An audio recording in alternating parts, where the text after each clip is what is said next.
Hi, നമസ്കാരം. എൻ്റെ പേര് ശ്രീറാം. ഏവർക്കും അരയാൽ എൻ്റർടൈൻമെൻറ്റ്സിൻ്റെ ഏറ്റവും പുതിയ വീഡിയോയിലേക്ക് സ്വാഗതം. ഞാനിന്ന് വന്നിരിക്കുന്നത് ഒരു നടന്ന സംഭവം, ഒരു റിയൽ ഹീറോ. നമ്മൾക്ക് സിനിമയിൽ മാത്രം കാണുകയും അതുപോലെയൊക്കെ കാണിക്കാൻ നമുക്കൊരിക്കലും റിയൽ ലൈഫിൽ കാണിക്കാൻ പറ്റത്തില്ല എന്നൊക്കെ സ്വാഭാവികമായിട്ടൊരു വിലയിരുത്തലുണ്ട്. പക്ഷെ അന്ന് ആ ഒരു പ്രതീക്ഷകളൊക്കെ മറികടന്നുകൊണ്ട് ഒരു ധീരനായകൻ, ആ നായകനെ പറ്റിയിട്ടാണ് ഞാൻ ഇന്നിവിടെ സംസാരിക്കാൻ പോകുന്നത്. വേറെ ആരുമല്ല, ഇപ്പോൾ കോഴിക്കോടാണെന്ന് ജനനമെന്നും അല്ല ചെന്നൈയിൽ തന്നെയാണ് ജനനമെന്നും ഒക്കെ പലതരത്തിലുള്ള അഭിപ്രായങ്ങൾ കേൾക്കുന്നുണ്ട്. പക്ഷേ എന്തായാലും അദ്ദേഹം ഒരു തമിഴ്നാട്ടുകാരൻ തന്നെയാണ്, ചെന്നൈയിൽ നിന്നുള്ള മേജർ മുകുന്ദ് വരദരാജൻ. എന്തുകൊണ്ട് മേജർ മുകുന്ദ് വരദരാജൻ ഒരു ഹീറോ ആയി? എന്തുകൊണ്ടെന്ന് നമുക്കൊന്ന് നോക്കാം. വർഷം 2014 ഏപ്രിൽ മാസം 25-ാം തീയതി അവിടെ കാശ്മീരിലെ ഷാപ്പിയാൻ എന്ന് പറയുന്ന ഒരു ജില്ലയിൽ ഒരു റെസ്റ്റ് ഹൗസ്, അവിടെയാണ് രംഗം. അവിടെ തൻ്റെ കൂടെ നിൽക്കുന്ന വിക്രം എന്ന് പറയുന്ന തൻ്റെ ബഡി കഴുത്തിലും തലയിലും തുടരെ ബുള്ളറ്റ് കൊണ്ട് സ്പോട്ട് ഡെഡായിട്ട് വീഴുന്നത് കണ്ടിട്ടും തനിക്ക് നേരെ വരുന്ന ഗൺ ഫയറിന് നേരെ നെഞ്ചും വിരിച്ച് തൻ്റെ മെഷീൻ ഗണ്ണുമായിട്ട് മുന്നോട്ട് കുതിക്കുന്ന മേജർ മുകുന്ദ് വരദരാജനാണ് രംഗത്തിൽ. ലുക്ക്, എന്തുകൊണ്ട്? കാരണം അപ്പോൾ നമുക്ക് ചിന്തിക്കാം, ഇങ്ങനെ ഒരു ആർമി ഓഫീസർ ചെയ്യുമോ? എന്തുകൊണ്ട് അദ്ദേഹം ഒരു ഡയറക്റ്റ് ഈ ഗൺ ഫയറിന് ഡയറക്റ്റ് അറ്റാക്കിന് അങ്ങനെ മുതിരുന്നു എന്ന് നമുക്കൊരു സംശയം ഒരു തരത്തിലും തോന്നേണ്ട കാര്യമില്ല. അതാണ് മേജർ മുകുന്ദ് വരദരാജ്. ഈ ഒരു സംഭവം ഇവിടെ നിൽക്കട്ടെ, ഇതിൻ്റെ ബാക്കി നമുക്ക് പിന്നാലെ പറയാം. ഇതിന് മുമ്പ് നടന്നൊരു സംഭവം പറയാം. മേജർ മുകുന്ദ് വരദരാജ് ആർമിയിൽ ജോയിൻ ചെയ്യുന്ന സമയം, ഇദ്ദേഹത്തിൻ്റെ ഫാമിലി എന്ന് പറയുന്ന ഒരു ആർമി ഫാമിലി തന്നെയായിരുന്നു. ആർമി ഫാമിലിയിൽ ഇദ്ദേഹത്തിൻ്റെ ഫാദർ, അതായത് മിസ്റ്റർ വരദരാജൻ, എയർഫോഴ്സിൽ ജോയിൻ ചെയ്യാൻ വേണ്ടി അദ്ദേഹം 1-2 വട്ടം ട്രൈ ഒക്കെ ചെയ്തിട്ടുണ്ടായിരുന്നു. പക്ഷെ ഫെയിലായിപ്പോയി. അപ്പോൾ ഞാൻ എൻ്റെ ഒരു മുൻപിലത്തെ വീഡിയോയിൽ ഞാൻ പറഞ്ഞിട്ടുണ്ട് പൃഥ്വിരാജിനെ പറ്റി. സ്വന്തം അച്ഛൻ്റെ ഒരു ആംബിഷൻ സ്വന്തം ആംബിഷനായി മാറ്റിയിട്ട് അതൊരു വളരെ ഇതായിട്ട് ഒരു തൻ്റെ ഒരു ഗോളായിട്ട് കണ്ട് മുന്നോട്ട് പോകുന്ന വളരെ ചുരുക്കം ആൾക്കാരേ ഉള്ളൂ. അതിൽ വൺ ഓഫ് ദ പേഴ്സൺ ആണ് ഈ major Mukund Varadarajan. So army അദ്ദേഹത്തിൻ്റെ ചെറിയ പ്രായം തൊട്ടേ ഉള്ളൊരു സ്വപ്നം തന്നെയായിരുന്നു. അങ്ങനെ ഇദ്ദേഹം ആർമി അക്കാഡമിയിൽ ഇദ്ദേഹത്തിന് അഡ്മിഷൻ കിട്ടുന്നു. ഗ്രാജുവേഷന് ശേഷം ഇദ്ദേഹം ആർമിയിലോട്ട് ചേരുവാണ്. ആർമിയിൽ ചേർന്ന് കഴിഞ്ഞപ്പോഴും ഇദ്ദേഹത്തിനൊരു വളരെ വർഷങ്ങൾ, ഏകദേശം 9 വർഷത്തോളം അദ്ദേഹം കൊണ്ടു നടന്ന ഒരു പെൺകുട്ടി ഉണ്ടായിരുന്നു, മിസ്സസ് ഇന്ദു റെബേക്ക വർഗീസ്. അപ്പോൾ ഈ പറയുന്ന പെൺകുട്ടിയെ തന്നെ അദ്ദേഹം കല്യാണം കഴിക്കുകയാണ്. പക്ഷെ കല്യാണം കഴിക്കും മുമ്പും അദ്ദേഹത്തിൻ്റെ ഭാര്യയായ മിസ്സസ് ഇന്ദുവിൻ്റെ വാക്കുകൾ നമ്മളൊന്ന് ശ്രദ്ധിച്ചു കഴിഞ്ഞാൽ, കല്യാണം കഴിക്കും മുമ്പും അദ്ദേഹം പറയുമായിരുന്നു, പ്രണയിച്ച് തുടങ്ങിയപ്പോഴും പറയുമായിരുന്നു, ഞാൻ ആർമിയിൽ ചേരുള്ളൂ, എനിക്ക് എന്തെങ്കിലും സംഭവിച്ചാൽ നമ്മുടെ കല്യാണത്തിന് ശേഷമാണെങ്കിൽ ഒരു കാരണവശാലും നീ കരയരുത്. സോ അത്രയ്ക്ക് ധീരനായിരുന്നു ഇദ്ദേഹം. അപ്പോൾ ഞാൻ പറഞ്ഞു വന്ന സംഭവം എന്ന് പറഞ്ഞു കഴിഞ്ഞാൽ, അങ്ങനെ കല്യാണത്തിന് ശേഷം ഇദ്ദേഹം മേജറായിട്ട് ഇദ്ദേഹത്തിന് പ്രൊമോഷൻ ആകുന്നു 2012 കാശ്മീരിലോട്ടാണ്. അപ്പോൾ ഇവിടെ വീണ്ടും ഒരു കോയിൻസിഡൻസ് ഉണ്ട്. ഇദ്ദേഹം ജനിക്കുന്നതെന്ന് പറഞ്ഞാൽ 1983 ഏപ്രിൽ 12-നാണ്. ലുക്ക്, നമ്മുടെ കാശ്മീരിൽ തന്നെ ഉള്ള ഒരു വിഘടനവാദി സംഘടനയായ ഒരു ടെററിസ്റ്റ് വിങ്ങാണ് ഹിസ്ബുള്ള മുജാഹിദീൻ. അപ്പോൾ ഈ ഹിസ്ബുള്ള മുജാഹിദിൻ്റെ ഒരു ഫോർമേഷൻ എന്ന് പറയുമ്പോഴും ഈ 1980s-ലാണ്. ഇപ്പം 1980-ലാണ് ആദ്യമായിട്ട് ഇവരുടെ ഒരു ഡിസ്കഷനൊക്കെ ഉണ്ടാവുകയും 1989 ഇത് ഫോം ചെയ്യുകയും ചെയ്യുന്നു. ലുക്ക്, 2 വ്യത്യസ്ത കാഴ്ചപ്പാടുകളുള്ള രണ്ട് പ്രധാന വ്യക്തികൾ, ഒന്നൊരു വ്യക്തിയും ഒന്നൊരു സംഘടനയാണ് ഒരേ ഡെക്കേഡിൽ ജനിക്കുകയാണ്. ഇദ്ദേഹം 1983-ലാണ് ഇയാളുടെ ജനനമെങ്കിൽ 1980 തൊട്ടേ ഡിസ്കഷനിൽ വന്ന് 1989 ഫോമായ ഹിസ്ബുള്ള മുജാഹിദീൻ. സോ ഇത് റിയലായിട്ട് പറഞ്ഞു കഴിഞ്ഞാൽ ഹിസ്ബുള്ള മുജാഹിദീനും മേജർ മുകുന്ദ് വരദരാജൻ തമ്മിലുള്ള ഒരു ഈഗോ, ഒരു ഡയറക്റ്റ് ഹിറ്റ് അങ്ങനെയൊക്കെ പറയാം, അങ്ങനെ ഉള്ള ഒരു സംഭവം തന്നെയാണ്. അങ്ങനെ 2012 മേജർക്ക് കാശ്മീരിലോട്ട് പ്രൊമോഷനായി അവിടുത്തെ 44th രാഷ്ട്രീയ റൈഫിൾ എന്ന് പറയുന്ന ഇന്ത്യൻ ആർമിയുടെ ഒരു ബറ്റാലിയൻ ഉണ്ട്. ആ ബറ്റാലിയനിലാണ് അദ്ദേഹം മേജറായിട്ട് തിരഞ്ഞെടുക്കപ്പെടുന്നത്. അപ്പോൾ അവിടെ വെച്ച് ഒരു സംഭവം ഉണ്ടായി. ഇദ്ദേഹത്തിന് ഒരു രഹസ്യ വിവരം കിട്ടുവാണ്, ഇതേപോലെ അവിടെ കാശ്മീരിൽ ഒരു ആപ്പിൾ തോട്ടത്തിൽ ഒരു പറ്റം ടെററിസ്റ്റുകൾ തമ്പടിച്ചിട്ടുണ്ടെന്ന്. അവരെ എലിമിനേറ്റ് ചെയ്യുക എന്നാണ് ഇദ്ദേഹത്തിന് കിട്ടിയ ഒരു ഓർഡർ എന്ന് പറഞ്ഞാൽ. ഇപ്പം നോർമൽ കേസിൽ നമ്മൾ പലപ്പോഴും ആർമിയുടെ ഓപ്പറേഷൻസ് ഒക്കെ കേൾക്കുമ്പോൾ തന്നെ അറിയാം, ആർമി ഒരിടത്ത് ബുക്ക് കഴിഞ്ഞാൽ ആർമി ഫുൾ കംപ്ലീറ്റ് അത് എലിമിനേറ്റ് ചെയ്യാതെ അവർ പിന്മാറില്ല. സോ മുകുന്ദ് വരദരാജൻ്റെ നേതൃത്വത്തിൽ ഇദ്ദേഹത്തിൻ്റെ ഒരു 6 to 7% ലുക്ക് അവിടെ ഉള്ള 10-30ഓളം ടെററിസ്റ്റ് ഉണ്ട്. ഇവരൊരു 6-7 പേര് മാത്രമേ ഉള്ളൂ നമ്മുടെ ആർമിയിൽ നിന്ന്. But they are trained commandos. പിന്നെ മേജർ മുകുന്ദ് വരദരാജനെ പോലൊരു ലീഡറും അവർക്കുണ്ട്. ഞാൻ ആദ്യമേ സൂചിപ്പിച്ച മിസ്റ്റർ വിക്രം, മരണപ്പെട്ടുപോയ മിസ്റ്റർ വിക്രം, അദ്ദേഹവും ഈ ഓപ്പറേഷനിൽ ഒരു പങ്കാളിയാണ്. അങ്ങനെ ഇവരവിടെ പോവുകയും ഇവർ ഓരോ ഭാഗങ്ങളായിട്ട് ഇവർ മേൽക്കൈ നേടി അവസാനം ഒരു ടെററിസ്റ്റ് മാത്രമാവും. ലുക്ക്, ഇതാണ് ഞാൻ പറഞ്ഞു വരുന്ന കാര്യം, അദ്ദേഹത്തിൻ്റെ ബ്രില്യൻസിയാണ്. ഒരു ടെററിസ്റ്റ് മാത്രമാവും. പെട്ടെന്ന് അദ്ദേഹം ശ്രദ്ധിക്കുന്ന കാര്യം, ഈ ടെററിസ്റ്റ്, കാരണം ആർമി ഓഫീസേഴ്സിന് അറിയാൻ പറ്റും, ഇവൻ ഈ എന്താ പറയുക ഓട്ടോമാറ്റിക് മോഡിൽ നിന്ന് ഗണ്ണ് മാനുവൽ മോഡിലോട്ട് ചേഞ്ച് ചെയ്യുന്നു. അപ്പോൾ ഇദ്ദേഹം പെട്ടെന്ന് ചിന്തിച്ച കാര്യം എന്ന് പറഞ്ഞു കഴിഞ്ഞാൽ, എന്തിനും ഒരാൾ ഓട്ടോമാറ്റിക്കിൽ നിന്ന് മാനുവലിലോട്ട് പോകുന്നു? അങ്ങനെ പോകണമെങ്കിൽ ഒരൊറ്റ കാര്യമേ ഉള്ളൂ, അവൻ്റെ കയ്യിൽ ബുള്ളറ്റ്സ്, അവൻ്റെ മാഗസിൻ്റെ ബുള്ളറ്റ്സ് തീർന്നുകൊണ്ടിരിക്കുകയാണ്, അവൻ എപ്പോൾ വേണമെങ്കിലും എംറ്റി ആകാം. സോ ഈ ഉടൻ തന്നെ അദ്ദേഹം വാക്കി ടോക്കിയിലൂടെ തൻ്റെ സഹപ്രവർത്തകർക്ക് നിർദ്ദേശം കൊടുക്കുന്നു, ആരും ഹൈഡ് ഔട്ട് വിട്ട് പുറത്തു വരരുത്, അവൻ ഇത്രാമത്തെ ഗൺ ഷോട്ടിൽ അവൻ്റെ ബുള്ളറ്റ് തീരും, നമുക്ക് മുന്നോട്ട് പോകാം. ലുക്ക്, ഒരു മെഷീൻ ഗൺ ഓട്ടോമാറ്റിക്കിൽ നിന്ന് ഒരാൾ മാനുവലിലോട്ട് മാറ്റുമ്പോൾ തന്നെ അത് എന്തിനാണെന്നും എത്ര ബുള്ളറ്റ്സ് ഇനി അതിൽ റിമൈൻസ് ബാലൻസ് ഉണ്ടെന്നും അത്രത്തോളം സൂക്ഷ്മതയുള്ള ഒരു മനുഷ്യനായിരുന്നു. സോ അദ്ദേഹത്തിൻ്റെ കാൽക്കുലേഷൻ കറക്റ്റായിരുന്നു.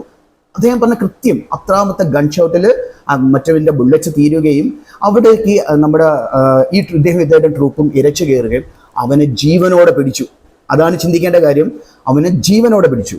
വിത്ത് അവൻ്റെ കയ്യിൽ ഒരുപാട് രേഖകളുണ്ടായിരുന്നു, ഒരുപാട് മോഡേൺ വെപ്പൺസിൻ്റെ അങ്ങനെയൊക്കെ കുറേ അതിൻ്റെയൊക്കെ ഗാഡ്ജറ്റ്സ് ഉണ്ടായിരുന്നു, അങ്ങനെ കുറേ കാര്യങ്ങൾ. ഇവരെല്ലാം കൂടെ അവിടെ നിന്ന് ഇവരെ പിടിച്ചുകൊണ്ട് പോവുകയാണ്.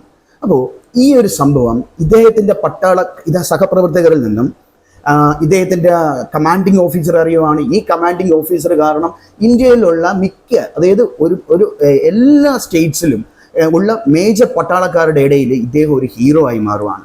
സോ അതുകൊണ്ട് തന്നെ മുകുന്ദ് വരദരാജൻ എന്ന് പറയുന്ന ഒരാൾ മേജറായിട്ട് ഒരു ഓപ്പറേഷൻ ടീമിൻ്റെ മുന്നിലുണ്ടെങ്കിൽ സത്യമായിട്ടും അതിഭീകരം. അത് കാരണം അവർ പ്ലാൻ ചെയ്ത കാര്യം ചെയ്യാതെ വരത്തില്ല. അപ്പോൾ ഈ 2012 ഇദ്ദേഹം വന്നതിന് ശേഷം 2012 ഇദ്ദേഹം അവിടെ വന്നതിന് ശേഷം ഈ ഒരു അറ്റാക്ക് മാത്രമല്ല, ഹിസ്ബുൾ മുജാഹിദിൻ്റെ ഒരു ഏകദേശം മെജോറിറ്റിയും ഇദ്ദേഹത്തിൻ്റെ കാലത്ത് അവരുടെ അറ്റാക്കെല്ലാം ഇദ്ദേഹം അവരെല്ലാം ന്യൂട്രലൈസ് ചെയ്യും അല്ലെങ്കിൽ എലിമിനേറ്റ് ചെയ്യുകയൊക്കെ ചെയ്തിട്ടുണ്ട്. സോ അതുകൊണ്ട് തന്നെ ഒരു കംബാക്ക് ഈ സമയത്ത് ഹിസ്ബുള്ളയ്ക്ക് അത്യാവശ്യമായിരുന്നു. തിരിച്ചു വന്നേ പറ്റൂ, ഇല്ലെങ്കിൽ ഇവരുടെ പ്രാധാന്യം കാശ്മീർ ജനതകൾ പോലും ഇവരെ കൈവിടും എന്നൊരു രീതിയിൽ വന്നപ്പോൾ ഹിസ്ബുള്ള ഒരു പ്ലാൻ ചെയ്തു. 2014 കാശ്മീരിൽ ഗവൺമെൻറ് ഓഫ് ഇന്ത്യ ഇലക്ഷൻ പ്രഖ്യാപിക്കുന്നു. അപ്പോൾ ഇവർ ചെയ്ത കാര്യം എന്ന് പറഞ്ഞു കഴിഞ്ഞാൽ, ഇലക്ഷൻ ദിവസം ഒരു പോളിംഗ് ബൂത്തിലോട്ട് ഇരച്ചു കയറുകയും ഒരു പോളിംഗ് ഓഫീസറെ നിഷ്കരണം വെടിവെച്ച് കൊല്ലുകയും ചെയ്തു. അപ്പോൾ ഇത് സത്യം പറഞ്ഞു കഴിഞ്ഞാൽ ഈ ഒരു ഇൻസിഡൻറ്റ് മേജറിൻ്റെ മനസ്സിൽ ഭയങ്കരമായ ഒരു ഇത് ഉണ്ടാക്കി. ഒരു ഈഗോ എന്നല്ല, ഞാനിവിടെ ഉള്ളപ്പോൾ അങ്ങനെ ഒരു ചിന്താഗതി അദ്ദേഹത്തിന് ഉണ്ടായിരുന്നു എന്നാണ് സത്യം. അപ്പം ഇതിന് നേതൃത്വം കൊടുത്തത്, ഈ അറ്റാക്കിന് നേതൃത്വം കൊടുത്തത് മുഹമ്മദ് യൂസഫ് ഷാ എന്നറിയപ്പെടുന്ന ഹിസ്ബുൾ മുജാഹിദിൻ്റെ ഒരു ഏറ്റവും മുതിർന്ന കമാൻഡേഴ്സിൽ ഒരാളാണ്. സാധാരണ ഒരു ആളല്ല, കമാൻഡറാണ്. ഒരു കമാൻഡറിന് എന്തും ചെയ്യാൻ പറ്റും, എസ്പെഷ്യലി ഒരു ടെററിസ്റ്റ് സംഘടനയെ സംബന്ധിച്ച് നോക്കുമ്പോൾ. അങ്ങനെ അതിനുശേഷമാണ് എങ്ങനെയെങ്കിലും ഇയാളെ പിടിക്കണം എന്നൊരു ചിന്താഗതി, ഒരു വാശി മേജറിന് ഉണ്ടാവുകയാണ്. അങ്ങനെ ഞാൻ നേരത്തെ പറഞ്ഞ ആദ്യമേ സൂചിപ്പിച്ച ദിവസം ഓർത്തോട്ടുള്ള 2014 ഏപ്രിൽ മാസം 25-ാം തീയതി അദ്ദേഹത്തിൻ്റെ ഊണ് കഴിച്ചുകൊണ്ടിരിക്കുമ്പോൾ, ലഞ്ച് എടുത്തുകൊണ്ടിരിക്കുമ്പോൾ ഒരു IB-ന്ന് ഇദ്ദേഹത്തിൻ്റെ ഒരു കോൾ വരുവാണ്. ഈ പറയുന്ന യൂസഫ് ഷാ നമ്മുടെ ഈ കാശ്മീരിലെ തന്നെ ഷാംപിയൻ ഡിസ്ട്രിക്റ്റ് എന്ന് പറയുന്നിടത്ത് അവിടെ ഒരു ഔട്ട് ഹൗസിൽ ഒളിച്ചിരിപ്പുണ്ട് എന്നൊരു ഇൻഫോർമേഷൻ കിട്ടും. ലുക്ക്, നമ്മുടെ നാട് പോലെ അല്ല, നമ്മുടെ നാട്ടിലെയും ടെറൈൻ ഓക്കെയാണ്, മലകളും കുന്നുകളും ഒക്കെ ഉണ്ട്. പക്ഷേ കാശ്മീർ അങ്ങനെ അല്ല, എൻറ്റയർലി ഡിഫറെൻ്റ് ആണ്. അപ്പോൾ ഈ ഡിസ്ട്രിക്റ്റ്, ഈ ഷാംപിയൻ ഡിസ്ട്രിക്റ്റിൽ ആർമിയെ, അതായത് ഗവൺമെൻറ് ഓഫ് ഇന്ത്യ അംഗീകരിക്കുന്നവരുമുണ്ട്, ഈ പറയുന്ന ഹിസ്ബുൾ മുജാഹിദിനെ അംഗീകരിക്കുന്നവരുമുണ്ട് ആ സമയത്ത്. സോ അതുകൊണ്ട് തന്നെ അങ്ങോട്ട് പെട്ടെന്ന് കയറുക ഒരു ഡിഫിക്കൽട്ടാണ്. അതുപോലെ തന്നെ ടെറൈൻ ഭയങ്കര ഡിഫിക്കൽട്ടാണ്. അതുപോലെ തന്നെ ഭീകരമായ തണുപ്പും. ലുക്ക്, ഇവരവിടെ എത്തുന്നു. ഒരു ഉച്ചയ്ക്ക് ശേഷമാണ് ഇവർക്ക് ഇൻഫോർമേഷൻ കിട്ടുന്നത്. അങ്ങനെ മേജറും തൻ്റെ സ്വതസിദ്ധമായ എപ്പോഴും ഉള്ള സ്വാഭാവികമായിട്ടും തൻ്റെ ടീമുമായിട്ട് അവിടെ അവർ റഷ് ചെയ്തു എന്ന് പറഞ്ഞാൽ അവിടെ എത്തുകയും അവിടെ എത്തിയതിനു ശേഷം ഇവർ അറ്റാക്ക് തുടങ്ങുന്നു. അപ്പോൾ അറ്റാക്ക് തുടങ്ങുന്നതിന് മുമ്പ് മേജറിനൊരു വാലിഡ് ഇൻഫോർമേഷൻ കിട്ടുവാണ്. സാർ, നിങ്ങൾ 7 പേരേ ഉള്ളൂ, അവർ ഒരാളല്ല, അവർ 3 പേരുണ്ട്. നിങ്ങൾ ഒരാളെന്ന് വിചാരിച്ചാൽ വന്നിരിക്കുന്നത്. നോ സാർ, 3 പേരുണ്ട്. സോ ഇതൊരു സത്യം പറഞ്ഞു കഴിഞ്ഞാൽ, അപ്പം ഞാൻ നേരത്തെ പറഞ്ഞു, അവിടുത്തെ ഒരു വിഭാഗം ആൾക്കാർ ഹിസ്ബുള്ളയെ സപ്പോർട്ട് ചെയ്യുകയാണെങ്കിൽ ഒരു വിഭാഗം ആൾക്കാർ ഇന്ത്യൻ ആർമിയെ സപ്പോർട്ട് ചെയ്യുന്നുണ്ട്, ഇന്ത്യൻ ഗവൺമെന്റിനെ അംഗീകരിക്കുന്നുണ്ട്. അപ്പോൾ അങ്ങനെ ഈ ഒരു വാലിഡ് ഇൻഫോർമേഷനുമായിട്ടാണ് ഇവർ വരുന്നത്. ഇവർ വരുമ്പോൾ സത്യം പറഞ്ഞാൽ നിങ്ങൾ മനസ്സിലാക്കാൻ, ഞാൻ ഓൾറെഡി പറഞ്ഞു, നമ്മളിപ്പോൾ ഔട്ട് ഹൗസ് എന്ന് പറഞ്ഞാലും ടെററിസ്റ്റ് ഹൈഡ് ചെയ്തിരുന്നാൽ നമുക്ക് അവരെ ഷൂട്ട് ചെയ്യാൻ ഭയങ്കര പാടാണ്. ബിക്കോസ് കാരണം അവർക്ക് നമ്മൾ ഗൺ പോയിന്റ് കിട്ടില്ല. അപ്പം മേജർ എന്ത് ചെയ്തു, 2-3 സ്നൈപ്പേഴ്സിനെയൊക്കെ അറേഞ്ച് ചെയ്തു. പക്ഷെ ഒരു കാരണവും ഇല്ല, ഒരു കാര്യമില്ല, ഒരു ഉപയോഗവും ഇല്ല. കാരണം അവർ ഹൈഡ് ഔട്ടിൽ നിന്ന് പുറത്തു വരുന്നില്ല, പക്ഷെ ഹെവി ഗൺ ഫയറിങ് നടക്കുന്നുണ്ട്. അപ്പം അവർ ഹൈഡ് ഔട്ടിൽ നിന്ന് കറക്റ്റ് സ്നൈപ്പറിന് കിട്ടിയാൽ മാത്രമേ ഒറ്റ ഫ്രാക്ഷണൽ സെക്കൻഡിൽ അവർക്ക് തീർക്കാൻ പറ്റൂ. അപ്പം ഇങ്ങനെ വന്നപ്പം ഒരു 2-3 മണിക്കൂറോളമുള്ള ഹെവി ഷൂട്ട് ഔട്ടിന് ശേഷം ഇദ്ദേഹം ഒരു ഡിസിഷൻ എടുക്കുകയാണ്. തൻ്റെ വിക്രത്തിനോടും പറയുകയാണ്, എടാ നമുക്ക് മുന്നോട്ട് പോവാം, ബാക്കിയുള്ളവർ പിന്നിൽ നിന്ന് അവിടെ നിന്ന് തന്നെ അവരവരുടെ പൊസിഷൻ മെയിൻറ്റെയിൻ ചെയ്യാമെന്ന് പറയുന്നു. അങ്ങനെ ഇദ്ദേഹം അകത്തോട്ട് ഇരച്ചു കയറുകയാണ്. ഇവർ രണ്ടുപേരും കൂടെ ആദ്യം തന്നെ നോക്കുമ്പോൾ തന്നെ ഇദ്ദേഹത്തിൻ്റെ ഫയറിൽ ആദ്യം ഒരു സൈഡിൽ നിന്ന് വന്ന ഒരു ടെററിസ്റ്റിന് പരിക്ക് പറ്റുകയാണ്. പക്ഷെ അയാൾ ആ പരിക്ക് പറ്റി വീണെങ്കിൽ അവൻ വീണ്ടും ഷൂട്ട് ചെയ്യുകയാണ്, വീണ്ടും ഗണ്ണെടുത്ത് ഷൂട്ട് ചെയ്യുകയാണ്. ഇദ്ദേഹം ഒരു ഹാൻഡ് ഗ്രനേഡ് കൊണ്ട് അവനെ തീർക്കുകയാണ്. തീർത്തിട്ട് അദ്ദേഹം ഓൺ ദ സ്പോട്ട് ചെയ്ത കാര്യം, നേരെ ഓടിപ്പോയിട്ട് ഇയാളുടെ ഫേസ് നോക്കുകയാണ്. നോ, അയാളുടെ ഡ്രസ്സിങ്ങും കാര്യങ്ങളും വെച്ച് he's not the commander. Okay, remaining 2. അവിടെ വീണ്ടും 2 ഭാഗങ്ങളിൽ നിന്ന് ഹെവി ഗൺ ഫയർ ഉണ്ടാവുന്നു. ഇദ്ദേഹം വിക്രമും കൂടെ അവർ കൗണ്ടർ അറ്റാക്ക് നടത്തി വരുമ്പോൾ മേജർ പ്രത്യേകിച്ച് ഒരു കാര്യം കാണുവാണ്. ഒരാൾ ഓടി ഈ ഔട്ട് ഹൗസിന്റെ പുറകിലുള്ള സിമെന്റ് ഗോഡൗൺ ഉണ്ട്, ആ സിമെന്റ് ഗോഡൗണിലോട്ട് ഒരാൾ ഓടി കയറുന്നത് കാണുവാണ്. ഇദ്ദേഹം സത്യം പറഞ്ഞു കഴിഞ്ഞാൽ ഇദ്ദേഹം ഒരാളെ കണ്ടുള്ളൂ, പക്ഷെ റിയാലിറ്റി അവിടെ 2 പേരുണ്ടായിരുന്നു എന്നാണ് സത്യം. കാരണം ഒരാൾ ഒരു സൈഡിലൂടെയും ഒരാൾ ഇപ്പോഴത്തെ ഇദ്ദേഹത്തിന്റെ ബ്ലാക്ക് സ്പോട്ടിലൂടെയാണ് ഓടിയിരിക്കുന്നത്, ബ്ലൈൻഡ് സ്പോട്ടിലൂടെ ഓടിയിരിക്കുന്നതുകൊണ്ട് ഇദ്ദേഹത്തിന് കാണാൻ പറ്റിയില്ല. സോ അപ്പം അവിടെ ഒരാൾ മാത്രമേ ഉള്ളൂ എന്നുള്ളൊരു ധാരണയിൽ, ഈ ഹാൻഡ് ഗ്രനേഡ് അറ്റാക്കിൽ മറ്റേ ആളും മരിച്ചു പോയിരിക്കാവുന്ന ധാരണയിൽ ഇവർ ഈ ഗോഡൗണിൻ്റെ ഉള്ളിലോട്ട് കയറുവാണ്. ഗോഡൗണിൻ്റെ ഉള്ളിലോട്ട് കയറുമ്പോഴാണ് ഒരു സൈഡിൽ നിന്ന് വീണ്ടും ഫയറിംഗ് ഉണ്ടാവുന്നു. ഇവർ രണ്ടുപേരും കൂടെ തന്നെ അവനെ തീർത്ത് കളയാണ്, സ്പോട്ടിൽ തീർത്തതാണ്. ഹെഡിൽ തന്നെ, ഈ സ്പോട്ടിൽ തന്നെയാണ് ഷൂട്ട് ചെയ്തേക്കണേന്നാണ് അറിയാൻ പറ്റുന്നത്. അവിടെ പോയി അദ്ദേഹം വീണ്ടും നോക്കുന്നത് ഇതിൻ്റെ ഡ്രസ്സിങ് സ്റ്റൈലാണ്. നോക്കുമ്പോൾ അല്ല, he's not a commander. So commander ഇപ്പോഴും ഉണ്ട്. അവിടെ അങ്ങോട്ട് കയറാൻ പറ്റുന്നില്ല, കാരണം ബിക്കോസ് അവിടുന്ന് ഹെവി ഫയറിംഗ് വരുവാണ്. ഇവർക്ക് വേറെ എക്സിറ്റും കാര്യങ്ങളൊന്നുമില്ല, അങ്ങോട്ട് കയറാൻ എൻട്രൻസും ഇല്ല, വേറെ എക്സിറ്റും ഇല്ല, ഒറ്റ ഒരു സംഭവമേ ഉള്ളൂ. അപ്പോഴാണ് വിക്രം മുന്നോട്ട് വരികയും വിക്രം വെടികൊണ്ട് വീഴുന്നത്. ഇത് കണ്ടപ്പോൾ അദ്ദേഹത്തിന് മനസ്സിലായ കാര്യം, അദ്ദേഹം എന്തുകൊണ്ട് അത് ചെയ്തു. ഞാൻ വീണ്ടും ചോദിക്കുന്ന കാര്യം, ലുക്ക്, ഒരു സാധാരണ ഒരു ടെററിസ്റ്റിനെ വെടിവെച്ച് കൊല്ലുകയോ അല്ലെങ്കിൽ അവൻ ഓടി രക്ഷപ്പെട്ടാലോ നത്തിങ്, ഒന്നും സംഭവിക്കാനില്ല. ബട്ട് ഇത്രയും അടുത്തൊരു കമാൻഡറെ കിട്ടിയാൽ, ഒരു ടെററിസ്റ്റ് ഗ്രൂപ്പിന്റെ കമാൻഡറെ കിട്ടിയിട്ട് അവനെ എലിമിനേറ്റ് ചെയ്തില്ല എന്നുണ്ടെങ്കിൽ അവൻ വീണ്ടും 10,000-ങ്ങൾക്ക് പ്രശ്നം ഉണ്ടാക്കും. സോ അതുകൊണ്ട് തന്നെ അദ്ദേഹം വിചാരിച്ചു, ഫയറിംഗ് നടക്കട്ടെ, എനിക്ക് ബുള്ളറ്റ് പ്രൂഫ് ഉണ്ടല്ലോ, അഥവാ കിട്ടട്ടെ എന്നുള്ള ഇതിൽ ഫേസ് ടു ഫേസ് അവനെ ഷൂട്ട് ചെയ്ത് തീർക്കുകയാണ്. ഒറ്റ ഷൂട്ടിൽ തീർത്തു എന്നാണ്. പക്ഷെ അവിടുന്ന് ഇത് കാണുമ്പോഴേക്കും ഇദ്ദേഹം ഇൻഫോർമേഷൻ കൊടുക്കുന്നു. നോക്കുമ്പോൾ കമാൻഡർ തന്നെയാണ്. അവർക്കൊരു പ്രത്യേക രീതിയിലുള്ള ഡ്രസ്സിങ് സ്റ്റൈലൊക്കെ ഉണ്ട് ടെററിസ്റ്റിന്, നമ്മുടെ ആർമി പോലെ തന്നെയാണ് അവർക്ക്. സോ കമാൻഡർ ആണെന്ന് മനസ്സിലായി. മുഹമ്മദ് യൂസഫ് ഷാ എന്ന യൂസഫ് ഷാ കൊല്ലപ്പെട്ടിരിക്കുന്നു. മേജർ മുകുന്ദ് വരദരാജൻ ഈ ഓപ്പറേഷൻ വിജയിച്ചിരിക്കുന്നു. അപ്പോഴേക്കും ഇദ്ദേഹം ട്രൂപ്പ് വരുന്നു. ഇദ്ദേഹം തന്നെയാണ് കമാൻഡിങ് ഓഫീസറിനെ അറിയിക്കുന്നതും. ഇദ്ദേഹം പുറത്തോട്ട് വരികയും എല്ലാവരും ഭയങ്കര ഹാപ്പിയിലാണ്. പക്ഷെ ഇദ്ദേഹം മാത്രം ഹാപ്പി അല്ല. കാരണം എന്താ പറ്റിയതെന്ന് ഒരു ഭടൻ ചോദിച്ചപ്പോൾ അദ്ദേഹം പറയുന്ന കാര്യം, വിക്രം നമ്മളെ വിട്ടുപോയി. അപ്പോഴും അദ്ദേഹം പറയുന്ന കാര്യം വിക്രം നമ്മളെ വിട്ടുപോയി എന്നാണ്. ബട്ട് പിന്നെയാണ് അദ്ദേഹം ശ്രദ്ധിക്കുന്നത്, ശരിയാണ്, എനിക്കും 1-2 ബുള്ളറ്റ്സ് കൊണ്ടിട്ടുണ്ടായിരുന്നല്ലോ എന്ന്. അപ്പം നമ്മൾ ഇപ്പോഴും മനസ്സിലാക്കേണ്ട കാര്യം, ഒരു ഭയങ്കര വീറിൽ നിന്ന് നമ്മൾ ഫൈറ്റ് ചെയ്യുവാണ്. ആ ഫൈറ്റ് നമ്മുടെ ബ്ലഡ് വെസൽസിൽ ബ്ലഡിൻ്റെ പ്രഷറൊക്കെ ഹൈ ആയിരിക്കും. സോ ഒരു ബുള്ളറ്റ്, ഒരു ചെറിയ ഒരു സ്പോട്ട് മതി നമുക്ക് ബ്ലീഡിങ് ഒരുപാടാക്കാൻ. സോ ഇദ്ദേഹത്തിന് 2 ബുള്ളറ്റ്സ് കൊണ്ടിരുന്നു. അതിൽ ഒരെണ്ണം അതിഗുരുതരമായിരുന്നു. അവിടെ നിന്ന് തന്നെ ഹെവി ബ്ലീഡിങ് അപ്പം തന്നെ ഉണ്ടായിട്ടുണ്ടായിരുന്നു. അപ്പോഴേക്കും തന്നെ ഇദ്ദേഹം ഫെയിൻറ്റ് ഔട്ട് ആവുകയാണ്. ഹോസ്പിറ്റലിലോട്ട്, on the way to hospital അദ്ദേഹം ആ ധീരൻ നമ്മുടെ രാജ്യത്തിന് അഭിമാനം കാത്തുകൊണ്ട് നമ്മളെ വിട്ടുപോയി. ഇവിടെ ഇവിടെ തീരുന്നില്ല മേജർ മുകുന്ദ് വരദരാജൻ എന്ന് പറയുന്ന ഒരാളുടെ ഹീറോയിസം. എന്തുകൊണ്ടെന്ന് പറഞ്ഞു കഴിഞ്ഞാൽ ഇദ്ദേഹത്തിന് എല്ലാ ഔദ്യോഗിക ബഹുമതികളും കൂടെ ഇദ്ദേഹത്തിൻ്റെ ബോഡി ചെന്നൈ എയർപോർട്ടിൽ കൊണ്ടുവന്നിട്ട് ഇദ്ദേഹത്തിൻ്റെ ക്രിമിനേഷൻ നടക്കുന്നത് ബസന്റ് നഗറിലാണ്. സോ ഇതേ ഫ്യൂണറൽ ഫംഗ്ഷന് വേണ്ടിയിട്ട് ബോഡി കൊണ്ടുവരുമ്പം ലക്ഷക്കണക്കിന് ആൾക്കാരാണ് ഇദ്ദേഹത്തിൻ്റെ ബോഡിയെ അനുഗമിക്കാനുണ്ടായിരുന്നത്. ശരിയാണ്, നമ്മുടെ നാട്ടിൽ പട്ടാളം ഒരു വികാരം തന്നെയാണ്. പക്ഷേ ഇദ്ദേഹം അതിലും മേലെയായിരുന്നു. ഇദ്ദേഹത്തിന് കിട്ടിയ അദ്ദേഹത്തിൻ്റെ ആ ഭൗതിക ശരീരത്തിന് കിട്ടിയ ഒരു പിന്തുണ. അങ്ങനെ അവിടെ എത്തിക്കഴിഞ്ഞിട്ടും എന്നിട്ടും അദ്ദേഹത്തിൻ്റെ ഫ്യൂണറൽ ഫംഗ്ഷൻ കഴിഞ്ഞെങ്കിലും അവിടെയും തീരുന്നില്ല അദ്ദേഹത്തിൻ്റെ സെറ്റ്. അദ്ദേഹത്തിന് അതിലൊക്കെ ഞാൻ വരാം. അദ്ദേഹത്തിൻ്റെ ഫാദർ മിസ്റ്റർ വരദരാജൻ ഒരു ഇൻ്റർവ്യൂവിൽ പറഞ്ഞത്, ഇദ്ദേഹം ഈ ഫ്യൂണറൽ ഫംഗ്ഷൻ കഴിഞ്ഞപ്പോൾ തൊട്ട് തന്നെ ഇദ്ദേഹത്തിന് രാജ്യത്തിൻ്റെ വിവിധ കോണുകളിൽ നിന്നും ഒരിക്കലും ഒരു തമിഴ് എന്ന് പറയുന്ന ഒരാളല്ല വിളിച്ചിരിക്കുന്ന, രാജ്യത്തിൻ്റെ വിവിധ സംസ്ഥാനങ്ങളിൽ നിന്നും ഫോറിൻ രാജ്യങ്ങളിൽ നിന്ന് പോലും ഇന്ത്യക്കാരായിട്ടുള്ളവർ ഇദ്ദേഹത്തെ വിളിച്ചിട്ട് ഇദ്ദേഹത്തിൻ്റെ മകൻ മരിച്ചിട്ടില്ല, ഞാനുണ്ട് സാർ, ഞാനുണ്ട് അങ്ങേക്ക് മകനായിട്ട്, എന്തെങ്കിലും ആവശ്യമുണ്ടെങ്കിൽ എന്നെ വിളിക്കണം സാർ എന്ന് പറയുകയും പല IT പ്രൊഫഷണൽസും അവരുടെ ജോബ് റിസൈൻ ചെയ്യുകയാണെന്നും they are trying to join army എന്നും ഇദ്ദേഹത്തിന് പറഞ്ഞിട്ടുണ്ട്. അതിലും അഭിമാനം ഉണ്ടാകുന്ന ഒരു കാര്യം എന്തെന്ന് പറഞ്ഞു കഴിഞ്ഞാൽ ഇദ്ദേഹത്തിൻ്റെ ഭൗതിക ശരീരം കൊണ്ടുവന്നത് എയർ ഇന്ത്യ ഫ്ലൈറ്റിലാണ്.